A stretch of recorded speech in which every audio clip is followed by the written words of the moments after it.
نحمده ونصلي على رسول الكريم ونشهد أن لا إله إلا الله وحده لا شريك له ونشهد أن محمدا عبده ورسوله. Today we should try to learn few more verses from chapter number 4, that's Al-Nisa, starting from verse number 34. Verse number 34. أعوذ بالله من الشيطان الرجيم بسم الله الرحمن الرحيم. In the name of Allah, the most compassionate, the most merciful. الرجال قوامون على النساء. Men are the caretakers of women. بما فضل الله بعضهم على بعض. As Allah has favored some over the others.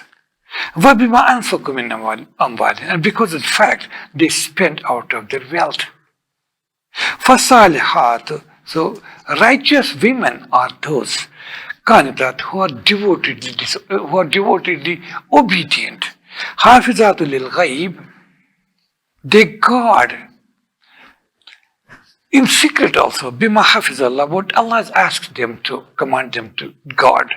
وَاللَّاتِي تَخَافُونَ نُشُوزَهُنَّ, and from those of your wives, from those who fear disobedience, arrogance from their wives, فَعِذُوهُنَّ, admonish them. وَهَجُرُهُنَّ بِالْمَضَاجِعِ, avoid them in beds. وَاضْرِبُوهُنَّ, and even at times you must strike them too.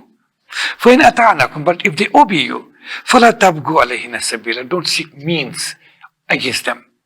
إِنَّ اللَّهَ كَانَ عَلِيًّا كَبِيرًا, verily Allah is all high and grand. وَإِنْ كِفْتُمْ شِقَاقَ بَيْنِهِمَا, if you fear dissension or break between the two, between spouses, between them, فَابْعَثُوا حَكَمًا مِنْ أَهْلِهِ, then appoint an arbitrator from his side, that's husband's side, وَحَكَمًا مِنْ أَهْلِهَا, and arbiter from her side, that's women's side. إِنْ يُرِيدَ إِصْلَاحًا, if they desire reconciliation, يُوَفِّقِ اللَّهُ بَيْنَهُمَا, Allah will create harmony between them.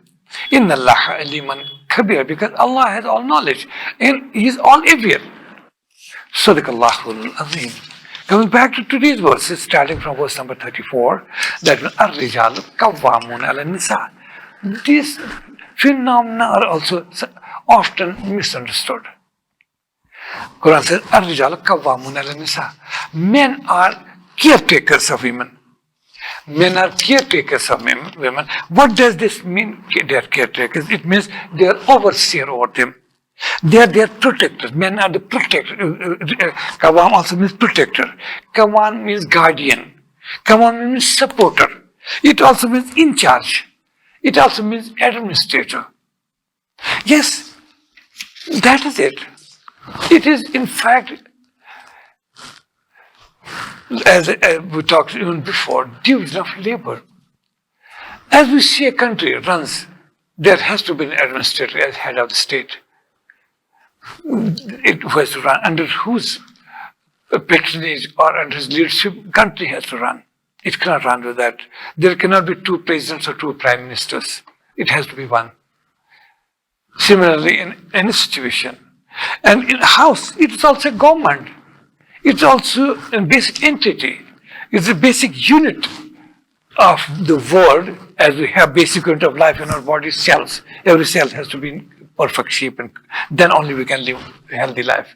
If there is some abnormal development growth in our cells, that's called cancer, malignancy. That is not, it doesn't remain limited or localized to a single cell, it can supply the whole body.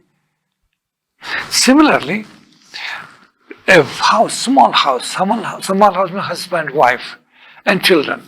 This is the basic unit of life, basic unit of this world, because, few houses together, that make a mahalla or a locality. Few localities together, they make a state. And few cities together, they make a country. So they make a province or state. And few states together, they make a country. And few countries together, continent, and few continents together, they make this world and this whole humanity. So it starts the basic unit. So Quran emphasized that this basic unit should be strong. That means husband-wife relation should be perfect. That's why any break in this relation, marital relation, separation is discouraged in the Quran by Islam.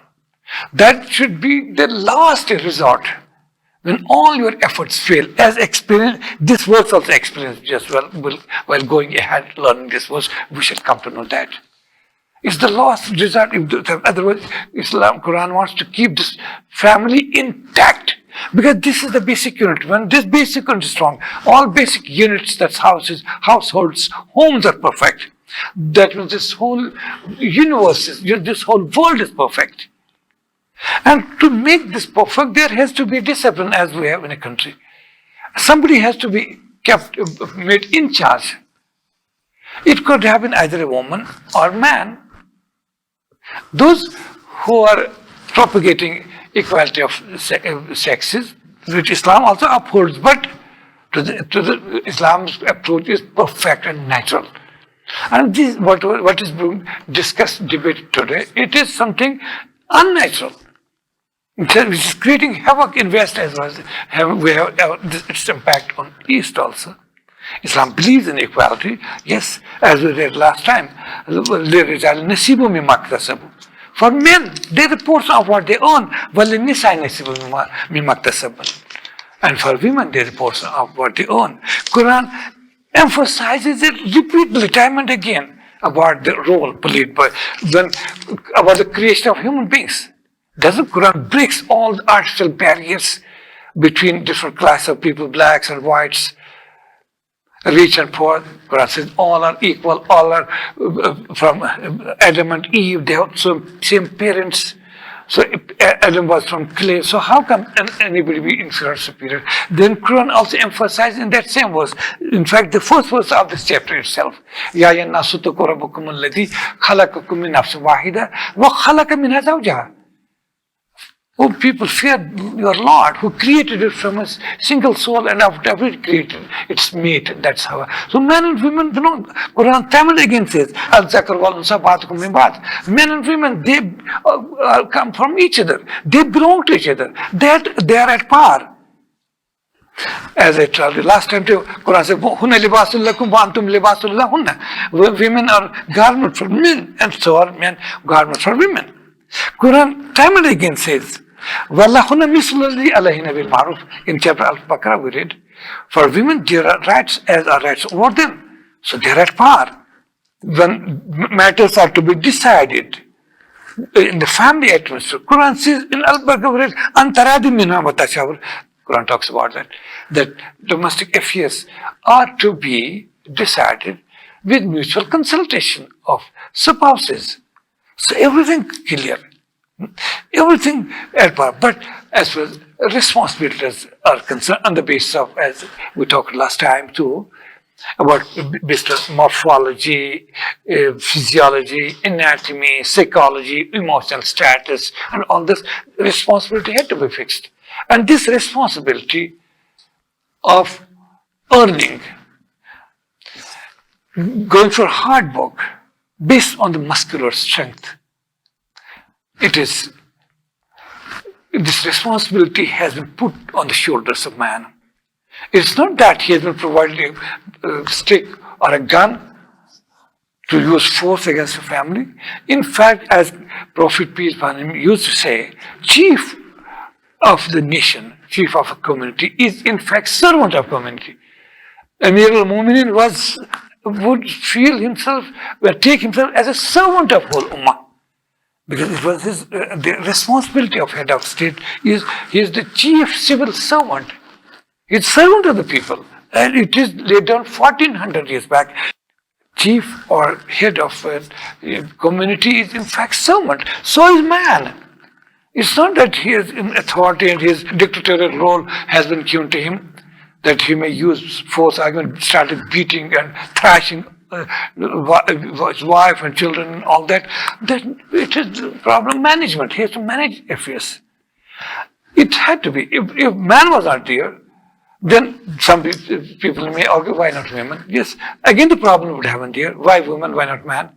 But it's on the, because Allah knows us well, He knows what a man can do, and the role women has been assigned. That is too great, as I hope you remember a few days back we talked about, sometimes I feel women work 10 times better, more than a man. Why should they feel inferior about that?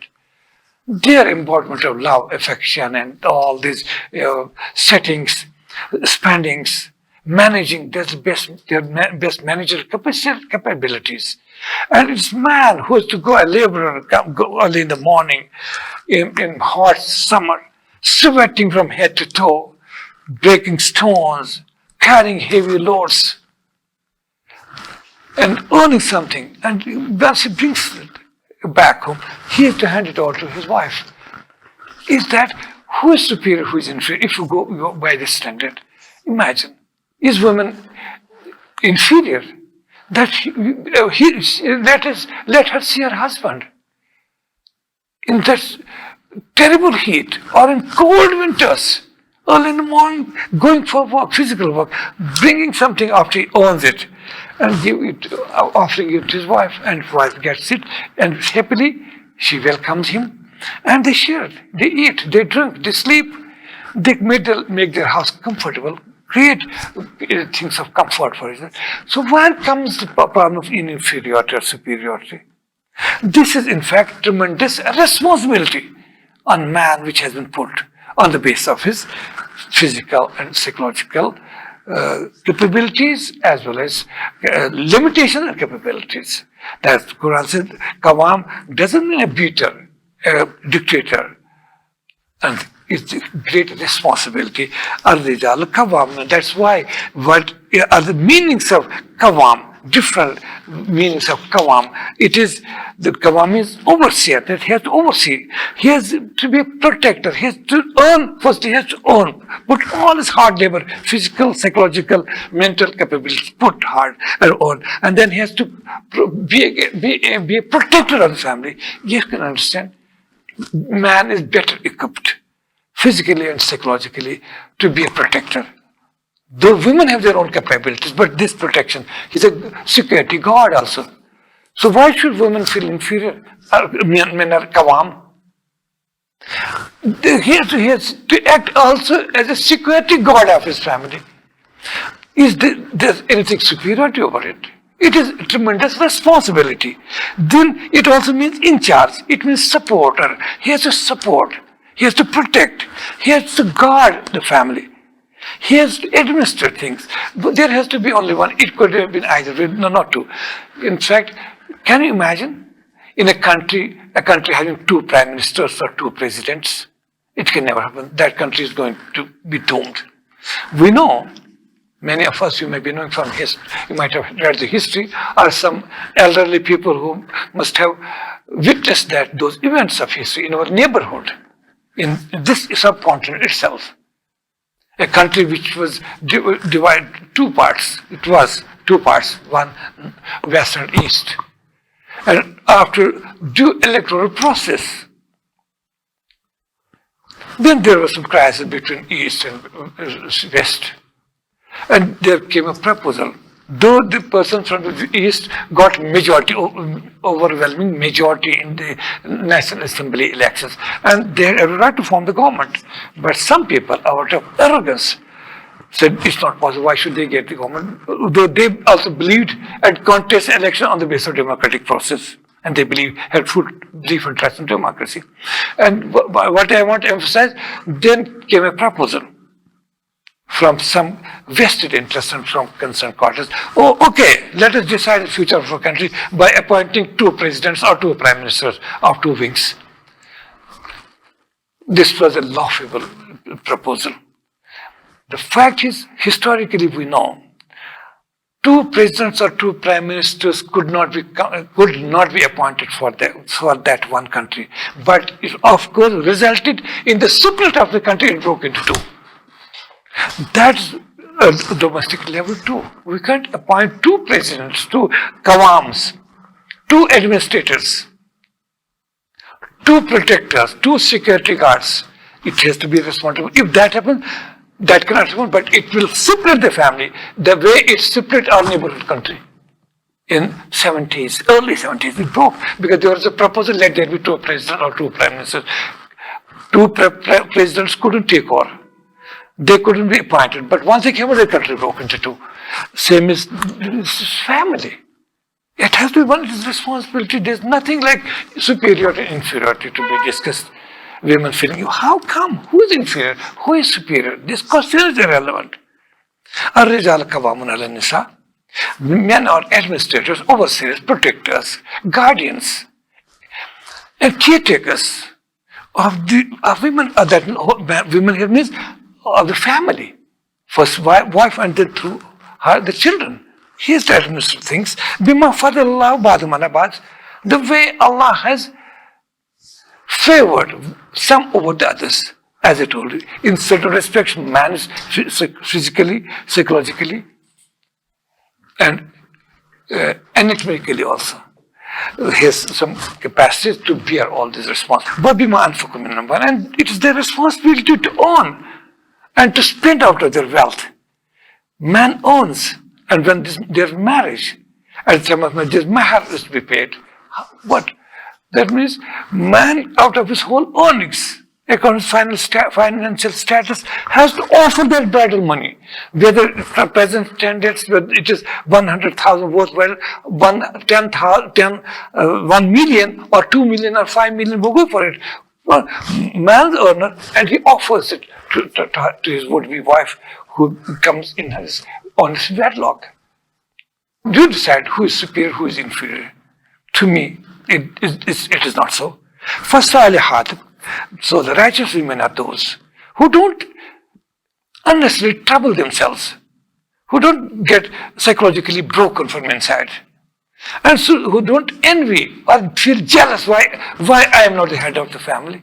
No, she accepts the role of man, and she understands her own status and role in running family affairs.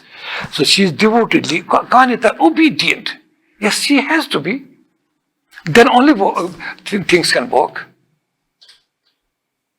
There has to be accountability in this. In the country, there is accountability, and the family there is an accountability. And who's going to take out is the responsibility of the administrator. That's the head of the family who has been assigned the job. Hafizatul ghaib, and the righteous women are who are devotedly obedient and who guard in secret bima hafizallah, what Allah has asked them to guard. That means they guard their chastity, their modesty, their property and wealth of their husbands. They protect their nobility, their own body and life, and their honor and respect they protect. Then wallati takhafuna nushuzuna, and those wives from whom you fear some kind of arrogance, some kind of violations, or some open disobedience, then it is to be taken care. Quran says yes. Don't go for divorce. Don't go for separate family, because this will break the basic structure of whole humanity. It's not a matter of just one household. The household is basic cell, basic unit of life, basic unit of humanity. If it separates, it breaks, it will result in havoc, a trouble for whole humanity in a community. The Quran doesn't allow that. It's surprising. Today, Quran and Islam is branded as misogynistic. That women are looked upon, and males, anytime they can go for talaq, 10 times, 3 times, 5 times, and everything spoiled in a second. Yes, it does happen. But unfortunately, our heads as believers should bow in shame that we don't read Quran, we don't understand Quran, and when neither read it, neither understand it, how come we can practice it? And we are only exploiters of faith and religion. We are corrupting our faith by our wrong actions. Otherwise, see, if there's a difference of opinion, there's open violation. In a country, if there's indiscipline, head of the state has to maintain internal security and outside security also. He has to protect the sovereignty and integrity of the country against against enemies or against other countries, and simultaneously has to maintain interior security so that there's no crisis, there's no unnecessary trouble and civil wars and class wars. He has to take care to contain that. If sometime it may happen. If it does. It should not start with firing bullets. We see in police manuals, we see the first people are to be convinced. They are to be admonished. They are to be advised. Don't go for it. Don't go for burning and looting of properties, and don't cause this law and order situation. It is not good. You are spoiling your own wealth. These roads and buildings and offices and bridges, they belong to you. Don't burn them. Don't. So they have to. It's not just they start firing these bullets. And we see if that doesn't happen, then the second stage is go for some what we call lathi charge, stick charge. Stop. Don't do it. Otherwise, we'll use force. Okay, if that's resolved matter. A peaceful situation. Only then, if that doesn't happen, still there's a crisis, then only what third step, the concerned law enforcing agencies have to fire in air, few bullets in air, to scare people, to make them understand, yes, if you don't correct yourself, these bullets may fall upon you. We may have to down our guns towards you. Then comes the last resort. Not give we start. Similarly, scientifically see how Quran says, if you feel, and folk, you are the administrators, you are overseers, you are caretakers, you are guardians, you are security guards of your family. If we see some trouble, some violations of law, some indiscipline creeping up, it will spare the family, but what is to be done? فَإِذُوهُنَّ. You admonish, you advise your women, don't go for divorce. Islam, up to the last step, try to avoid it. For separating family. It doesn't start with firing bullets, but with advices, good advices, persuasion, as we say now, as administrators are saying, they persuade people, don't go for this, this is not good. Similarly, head of the family has to persuade, make them, but for that, he has to be qualified himself. He has to be learned, but unfortunately, we are ignorant. How can we make our women or others to learn? And how can we behave properly? Otherwise, this is the system. What? You admonish them, you advise them, you persuade them, make them understand. If this indiscipline continues, it will result in total breakup. It will affect our family, our kids. And it may spoil two families, not just two male and female, husband and wife. It may result in the destruction of two families. We persuade them, makes them understand what to do, do the don'ts. That's first. If that does, it is not a matter of minute or a day. It may take days, weeks altogether. Then, if that doesn't work, compare with the law enforcing agent, which I explained now. Avoid them in beds. That admonition, advice, and persuasion doesn't work. Where does come the talaq? Tell me. No mention of that. Then avoid them in bed. That means get separate bed. Don't sleep together, man, husband and wife. Giving an indication if things are not set right. This temporary separation may ultimately result in permanent separation. There's some kind of deterrent.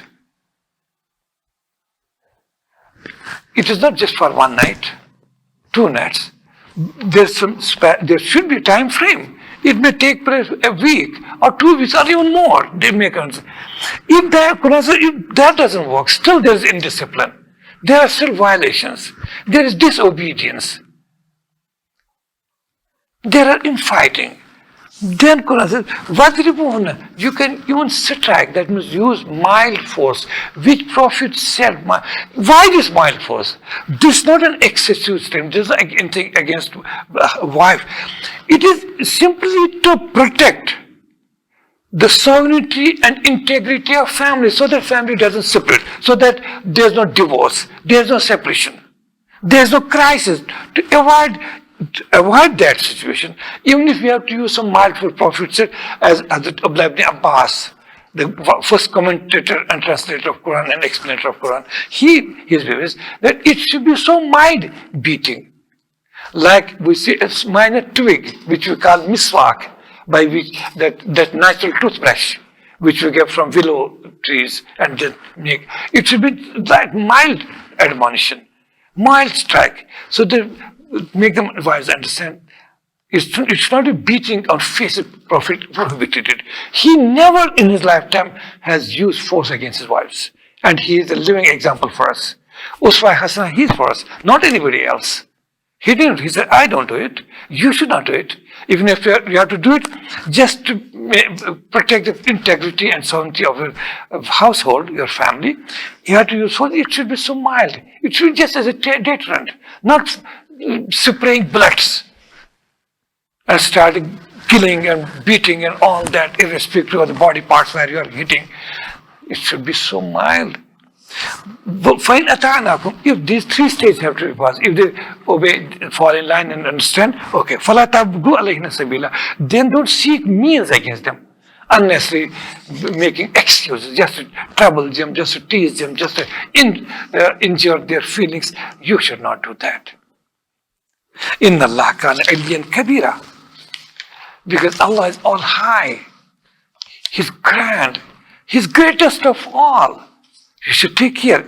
If you are not merciful to your family, as Prophet peace be upon him used to say, best among you is one who is best to his wife and family. And the worst among you is one who is worst to his family, even if he may be good to others. That's not the testing time of a person's character. It is to be seen how good he is to his wife and his family. And vice versa. A best wife is one who is pleasing to her husband. As Prophet said, a perfect wife is one that when husband comes back from his workplace, and just with the look on her face, if the husband gets pleased, she greets him with a smile. She earns a high place in Gardens of Paradise, that wife, and she's a perfect wife. And it is vice versa. Man greeting his wife, coming with a smile. This is the system. And then if these things doesn't work, number one, as we said, if there is a problem, then faizuhunna, admonition, wajurunna, separation of beds, and then even minor strike or minor beating, if that doesn't work, still there is no scope for divorce. Quran doesn't say. The following verses, when khiftum shikaka bainihima. But if you still find some dissension and still break in husband-wife relations, that all these three things didn't work, then not proceed what we do actually. On a minor pretext, start divulging divorce, talaq and talaq. What is the status of Quran in our lives? We say, as somebody has said, some poet, खुद बदलते नहीं कुरान को बदलते हैं. We are not ready to change ourselves and shape ourselves according to Quran. We are trying to change Quran according to our wishes. So how come we can claim to be the believers in God, believers in divine ordinances in Quran and Revelation, and how can I claim that I am a follower of Muhammad, peace be upon him? No way. I have no right to say. See what I'm doing in this respect to Quran guides on all fronts, this front too.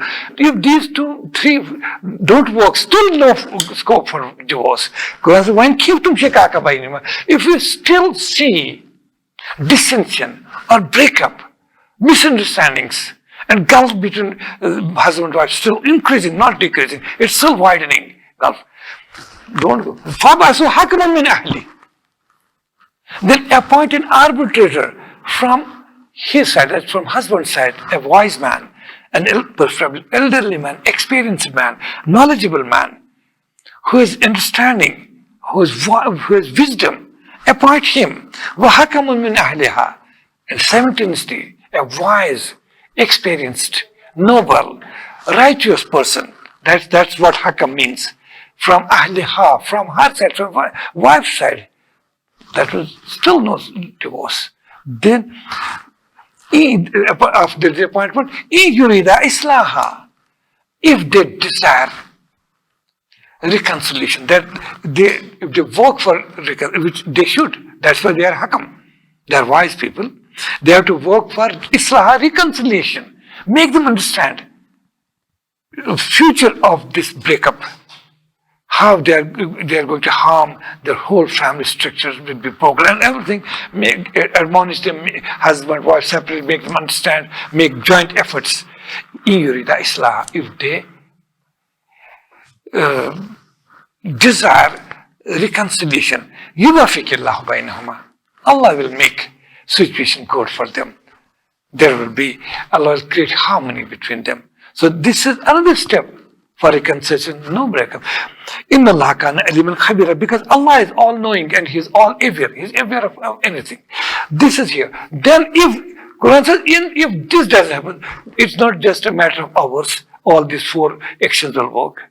It's not just for day or week, it will take a long time. So imagine, they say, as we see, no, there's a time is the best healer. With the passage of time, that anger, level of anger comes down. Your emotions you become cool, both man and woman. These things automatically work and they will reconcile. It is after all these efforts, after you pass all these stages, if there is no scope for reconciliation, then only comes divorce, and that too not 3. The Prophet disliked once it came to the notes of the Prophet, as I explained to you during Al-Baqarah, that somebody had divorced his wife 3 times. Prophet got so angry. He said, what is happening? When I am still with you, are you making the divine commandments as a joke? He was annoyed. Then comes divorce, and that only one talaq, one divorce in the beginning of the purity period. No talaq to be pronounced in menstruation cycle of the women. And no talaq to be pronounced in the menstruation cycle month that's complete. But if after that she's pure state, and if you have slept together during that 1 month, you cannot divorce your wife. Imagine how we are being branded, and I don't blame them, our enemies, our opponents. It is we people who are indulging in anti-Quran activities. And they're not, when we don't read Quran, why don't we do not understand Quran? How come we can expect our enemies to understand Quran? They see our practice and they judge us by our practices rather than by our theoretical books. It's only one talaq, and then for that 1 month, woman has to live in her husband's house. Husband has no authority to throw her away, expel her from her.